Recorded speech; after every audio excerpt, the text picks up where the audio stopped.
He had imagined this moment for months. After deployment, all he wanted was silence, his own driveway, his own front door, the feeling of being home again. But the second his truck turned onto the street, something felt off. At first, he thought he had the wrong house. Because where his clean, open driveway used to be, there was now a full-sized garage. Built. Finished. Locked. Right on his property. He slammed the brakes, stepped out, and just stared at it, trying to process what he was seeing. The concrete was fresh. The structure was solid. This wasn't temporary. This wasn't a mistake. This was planned. Before he could even react, his neighbor casually walked out, keys in hand, like nothing was wrong. "Oh yeah," the man said with a shrug. HOA approved it. Approved it? On his driveway? Months overseas, and someone had decided they could just take his land and build over it like he didn't exist. That's when it hit him. This wasn't an accident. They didn't think he'd fight it. And in that moment, standing there staring at a garage that never should have existed, he made a decision. If they wanted to play that game, he was going to make sure they could never use it. Before everything went wrong, his life was simple, and exactly the way he liked it. The house wasn't flashy, but it was his. Every inch of it had been earned. The driveway in particular mattered more than most people would understand. He had poured the concrete himself with a friend years ago, leveling it perfectly so his truck could sit just right. It was one of those small things that gave him a sense of control, something steady in a life that was often anything but. The neighborhood, on the surface, looked perfect. Clean streets, trimmed lawns, quiet evenings. But behind that polished image was the HOA, a group that cared more about control than community. At first, it was small things. A warning letter about the shade of his mailbox. A notice about his grass being half an inch too long. Once, they even tried to fine him because his trash bin was visible for too long after pickup day. Petty rules. Petty power. He ignored most of it. But not everyone did. His next-door neighbor was the opposite of him in every way, always watching, always complaining, always trying to stay on the HOA's good side. The kind of person who smiled to your face but reported you the second you turned your back. They had clashed before, nothing major, just small arguments about property lines and shared space that never actually existed. Still, it never felt serious. Not enough to expect what was coming. When deployment orders arrived, everything moved fast. Packing. Paperwork. Final checks. The night before he left, he stood in his driveway for a moment longer than usual, just taking it in, the house, the silence, the feeling of being home. Everything was exactly where it should be. There were no signs. No warnings. No construction permits. Nothing that suggested that in a few short months, while he was gone serving overseas, someone would decide that his property was theirs to take. It didn't happen all at once. At first, it was just markings. A few days after he left for deployment, a survey crew showed up early one morning. They worked quickly, placing small colored flags along the edge of the properties. Most neighbors assumed it was routine, maybe utility work, maybe a minor boundary check. No one questioned it. No one called to verify. And that was exactly why it worked. A week later, a construction truck rolled in. The neighbor was outside, already talking to the crew like he had been expecting them. Papers were exchanged. Instructions were given. And just like that, the first lines were crossed, literally. The workers hesitated at one point.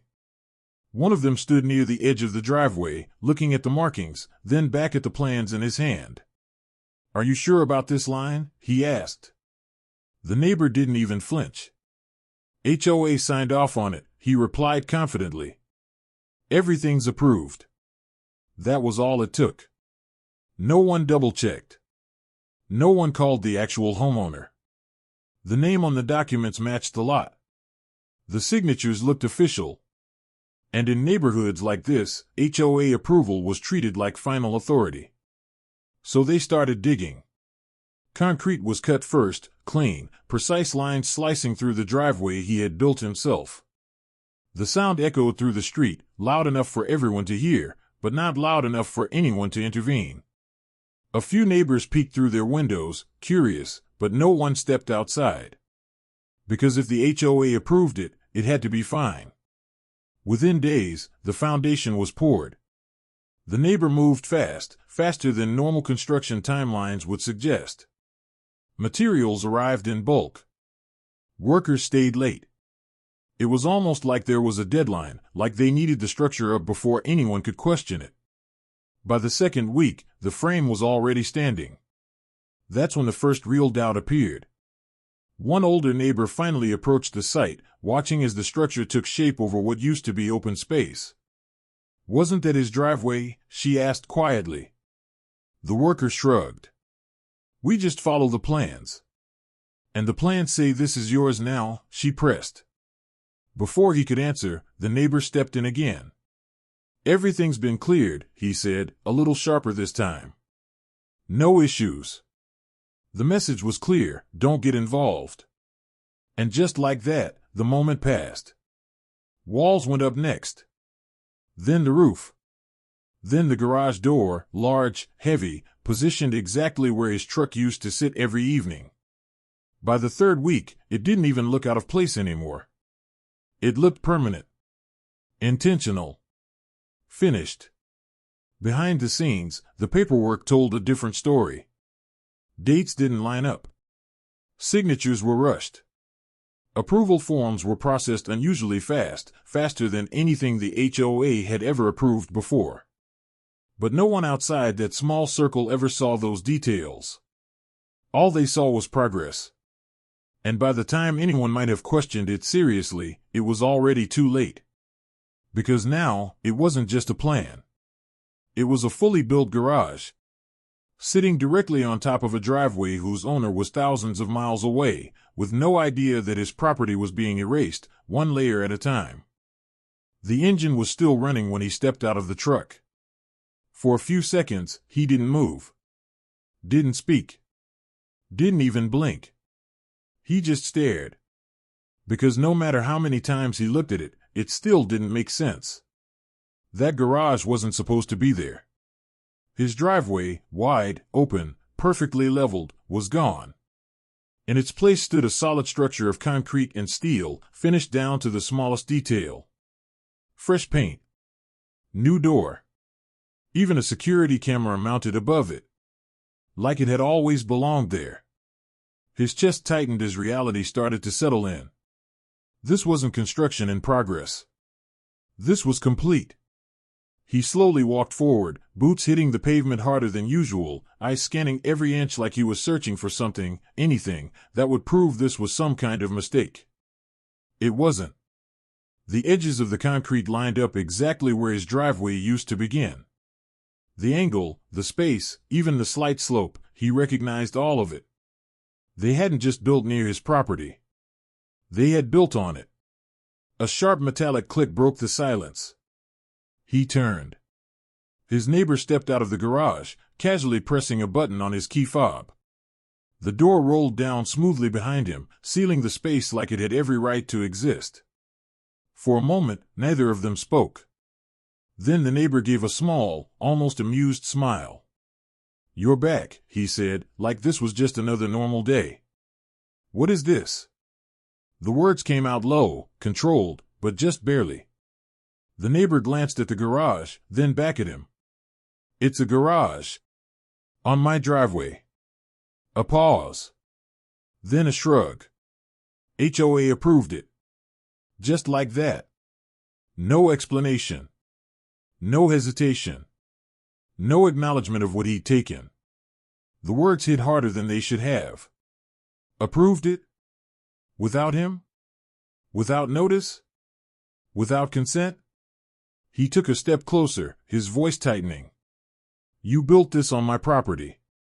"That's not what the paperwork says," the neighbor replied, his tone shifting slightly, less casual now, more defensive. Paperwork. That word stuck. Because if there was paperwork, that meant this wasn't random. This was planned. Without another word, he turned and headed straight back to his truck.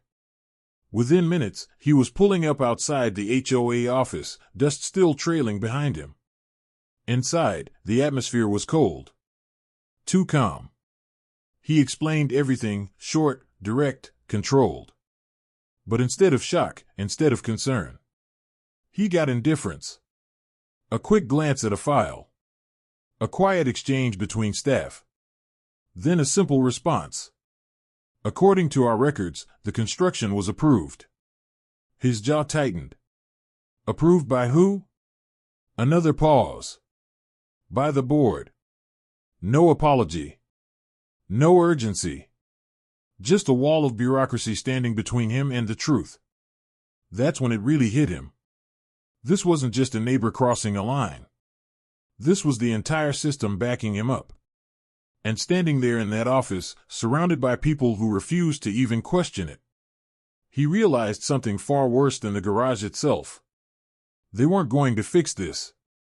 Which meant if he wanted his property back, he was going to have to take it himself. The first complaint he filed was calm. Professional. Straight to the point. He attached photos, property documents, even older images of the driveway before construction began. Everything was clear, undeniable. Anyone looking at it objectively would see the truth in seconds. Or at least, that's what he thought. Days passed. No response. When he followed up, he didn't get answers, just delays. We're reviewing the situation. It's under consideration. The board will get back to you. Each reply sounded rehearsed, like they were reading from the same script. No urgency. No concern. Just time being stretched, deliberately. So he pushed harder. He requested official copies of the approval documents. Filed a formal dispute. Even sent a certified letter demanding immediate action. That's when things started to shift. Not in his favor, but against him. The next letter he received wasn't about the garage. It was a violation notice. According to the HOA, his property was now non-compliant. The newly constructed structure, his neighbor's garage, was listed as a shared boundary adjustment that had already been approved. And because of that, his remaining driveway space was now considered improperly aligned. Improperly aligned. He read that line twice, then a third time, just to make sure he wasn't misunderstanding it. They weren't just ignoring the problem. They were rewriting it. Within a week, more notices followed. Fines. Warnings. Legal language carefully crafted to make it seem like he was the one at fault. Every letter pushed the same narrative: the garage was legal, the adjustment was valid, and any resistance from him was a violation of HOA policy. It was like watching reality being replaced on paper. He went back to the HOA office, this time demanding to speak directly with the board. The meeting was brief and tense. They sat across from him, calm and composed, like nothing unusual had happened. A few papers shuffled. A few polite nods. Then the same conclusion. Everything was approved through the proper channels. He leaned forward, placing his own documents on the table. Then explained this. Property lines. Original blueprints. Survey records, all showing the same thing: the garage didn't belong there. For a moment, there was silence. Not because they were convinced, but because they were deciding how to respond. Finally, one of them spoke. These documents are outdated. Outdated. The word landed like a warning. Another board member added, the revised plans reflect the current layout. Revised plans. He stared at them, the realization sinking in slowly but heavily. They weren't denying the truth. They were replacing it with something else. When he left that office, the situation had changed. It wasn't just a dispute anymore. It was a system working against him. And then came the pressure. A formal legal notice arrived at his door, thicker than the others. More aggressive. It stated that if he continued to interfere with the approved structure, further action would be taken. Court action. Against him. The same man who had his property taken was now being warned not to fight back. That's when frustration turned into something sharper. Anger. Not reckless anger, but controlled, focused. Because the more he looked at everything, the timeline, the approvals, the speed of construction, the more it stopped looking like a mistake. And started looking like coordination. The survey markings. The fast-tracked approvals. The identical language in every response. Even the way the board avoided direct answers, it all fit together too perfectly. This wasn't negligence. This was intentional. And once that thought settled in, something else followed right behind it. If they were willing to go this far, it meant they believed he couldn't stop them. That he'd get frustrated, overwhelmed, maybe even scared, and eventually give up. Let it go. Accept it. But they had made one mistake. They assumed he would react emotionally. Instead, he started paying attention. To every detail. Every document. Every inconsistency. Because if they were building a case against him, then somewhere in all of it, they had left something behind. Something they didn't think he'd find. And when he finally did, everything was going to change. A week later, the tone changed. For the first time since he got back, the HOA reached out to him directly, not with another warning, not with fines, but with something that almost sounded reasonable. "We're willing to review the case again," the email said. It was short, carefully worded. But it was different. They scheduled a follow-up meeting, this time with more board members present. When he walked into the room, the atmosphere wasn't as cold as before. There were nods. Polite greetings. Even an attempt at understanding. "We just want to resolve this fairly," one of them said. Fairly. It was the first time he'd heard that word since all of this started. They asked him to walk through everything again, his evidence, his timeline, his concerns. And this time, they actually listened. No interruptions. No immediate dismissals. Just quiet attention as he laid it all out. For a moment, it felt like things were finally shifting. Like maybe the pressure had worked. Maybe they had realized the risk. The legal exposure. The fact that this situation wasn't going to disappear quietly. One board member even leaned back at the end, exchanging a look with the others. "This is concerning," he admitted. Another nodded slowly. "We may need to reassess the approval process." Reassess. It wasn't an apology, but it was close enough to feel like progress. When the meeting ended, they told him they'd conduct an internal review and get back to him within a few days. No threats. No fines. Just a promise. And for the first time since he'd come home, he allowed himself to believe it. That maybe this would be resolved without a fight. That maybe, just maybe, they would admit the mistake and fix it. Even his neighbors seemed different. Quieter. Less confident. The garage door stayed shut more often now. Conversations were avoided. Eye contact disappeared. It looked like pressure was finally getting to him too. Everything pointed to one outcome. The truth was catching up. But a few days later, when the response finally came, it wasn't what he expected. It was worse. Because this time, they didn't ignore him. They didn't delay. They made it official. After careful review, the letter read, "We have determined that the construction remains fully compliant with HOA regulations. No uncertainty. No reconsideration. Just a final decision. Signed. Stamped. Closed." And in that moment, every bit of hope he had built over the past few days disappeared completely. Because now it was clear. They were never going to fix this. No matter what the truth was. Which meant there was only one way this was going to end. And it wasn't going to be peaceful. The letter didn't just end hope. It ended the illusion that this was a misunderstanding. He read it 3 times, standing in his kitchen, the paper crinkling slightly in his grip. Fully compliant. Final decision. Case closed. But something didn't sit right. Not anger, but clarity. Because now that the HOA had stopped pretending, the cracks started to show everywhere. That night, he didn't sleep. He spread everything across his table: emails, notices, photos from the day he returned, and older satellite images of his property before construction. He compared timestamps, signatures, approval logs. And that's when he saw it. A gap. A missing approval record between two documents that should have been continuous. He zoomed in, printed copies, highlighted sections. The more he looked, the clearer it became. There was a sudden update to the property file that didn't match any legitimate process. It had been inserted.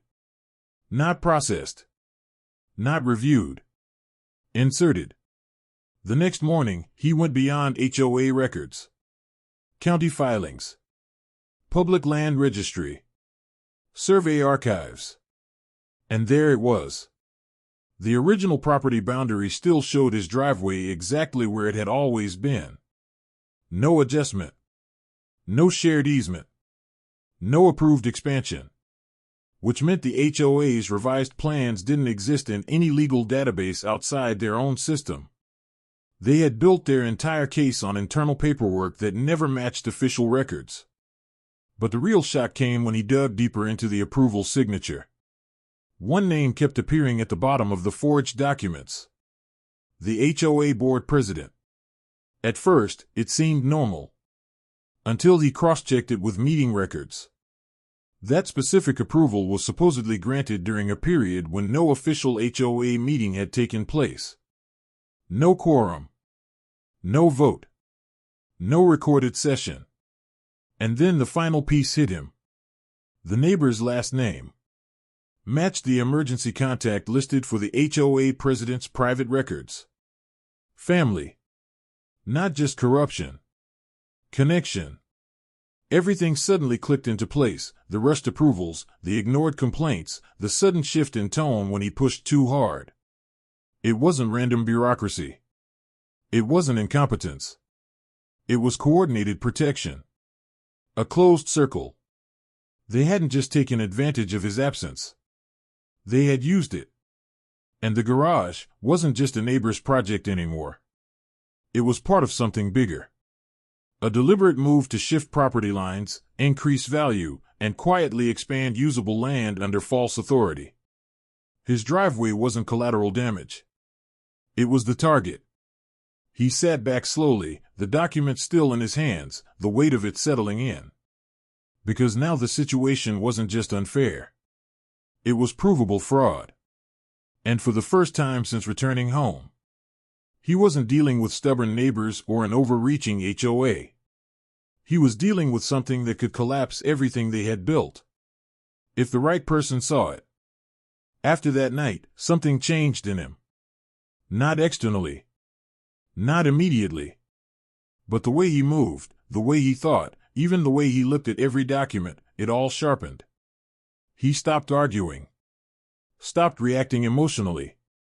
Stopped going back and forth with the HOA. Because now he understood something they hadn't expected him to figure out. This wasn't a dispute anymore. It was a case. And cases weren't won by anger. They were won by evidence. The next morning, he started building his file. Not casually, systematically. Every email was printed and organized chronologically.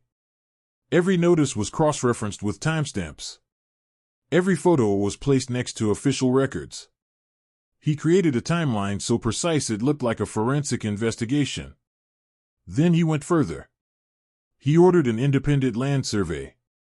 When the surveyor arrived, they walked the property slowly. Measured everything. Marked boundaries with precision that made the original HOA revision look even more absurd. At one point, the surveyor paused near the garage and frowned. "This structure," he said carefully, "doesn't align with your legal boundary at all." That was all he needed to hear. The official report came 2 days later. Clean. Direct. Undeniable. The garage was not on shared land. Not on adjusted property. not on any approved extension. It was fully encroaching on his private driveway space. And it contradicted every claim the HOA had made. Now he had something stronger than complaints. He had certified proof. But instead of rushing back to the HOA with it, he slowed down. Because he knew what they would do next: delay, deny, or rewrite again.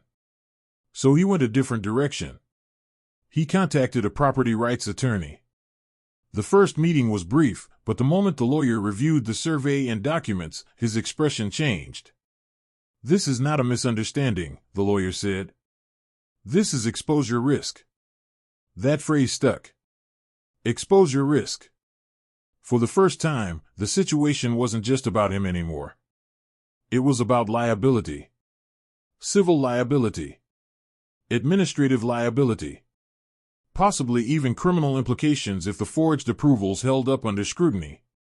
The attorney advised him to stop all direct communication with the HOA immediately. Everything would go through formal legal channels now. And that's when the shift became visible. Within days, he noticed changes. The neighbors stopped acting confident. The garage door stayed closed. Workers who used to come and go were gone. Even the HOA office emails became slower, more cautious, less certain. The silence wasn't peace. It was calculation. They knew something had changed. But they didn't know how much he had already gathered. Then came the most important step. His lawyer filed a formal challenge with the County Land Authority, attaching the independent survey and original property records. It wasn't a complaint anymore, it was a legal dispute entered into official government channels. That changed everything. Because now the HOA couldn't keep it contained internally. They had to respond externally. And that meant transparency. Or exposure. For the first time since this started, the power dynamic shifted. He wasn't knocking on their door anymore. He was forcing them into a system they couldn't fully control. And when the HOA president called an emergency board meeting that same week, without notifying him, without any public statement, he knew it was working. They weren't ignoring him anymore. They were reacting. And people who were reacting were already losing control. The emergency hearing wasn't supposed to feel like a courtroom. But it did. It was held in a small community hall, rows of chairs, a raised table for the HOA board, and a tense silence that filled the room before anyone even spoke. This time, the atmosphere was different. No polite greetings. No calm smiles. Just waiting. Because now, it wasn't internal anymore. The county representative sat at the side, flipping through a thick folder. His attorney sat beside him, organized, calm, and completely in control. Across the room, the HOA board looked unsettled. Not confident. Not relaxed. Careful. And that was new. The meeting began with procedural statements, but it didn't take long before the real issue came forward. The garage. The driveway.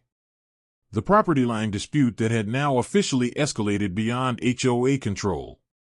The board president spoke first. As previously stated, the construction was approved under HOA authority and complies with revised community guidelines. Revised. That word again. His attorney stood up immediately.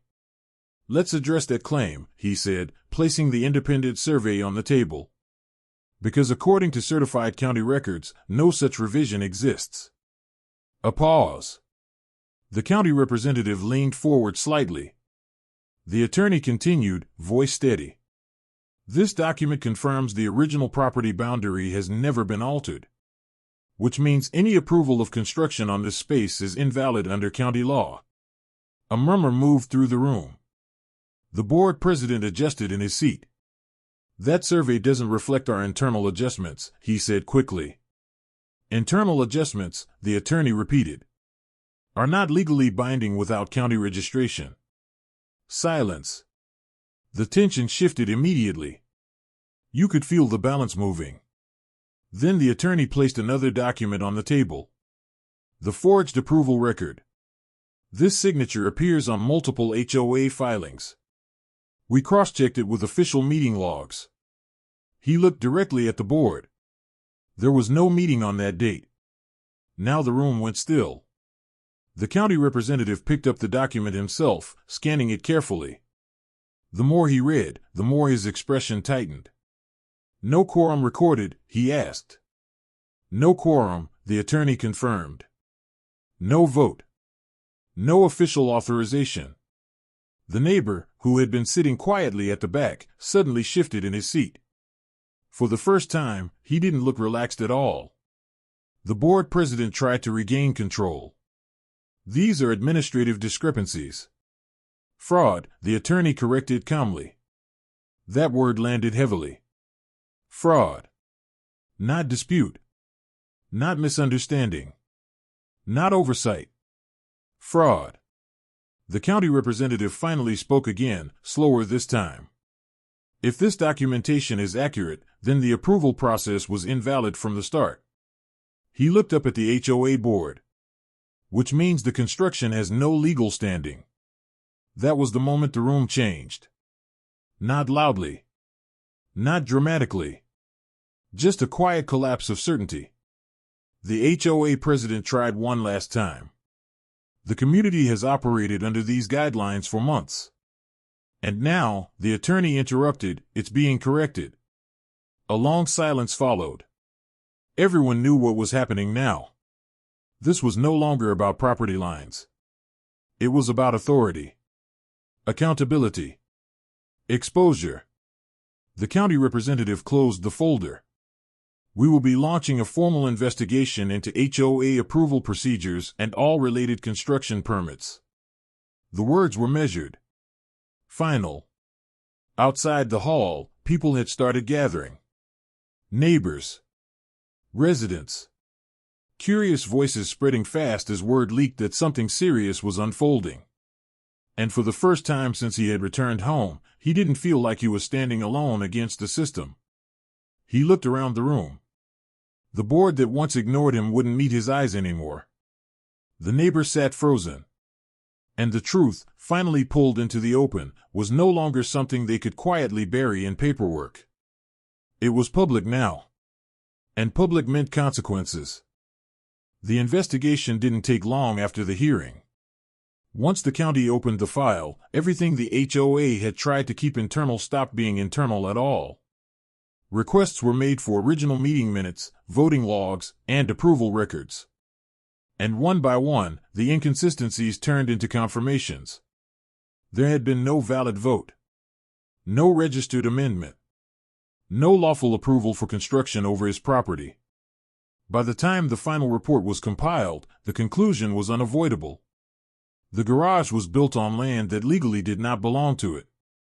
And the approval that supposedly allowed it was invalid.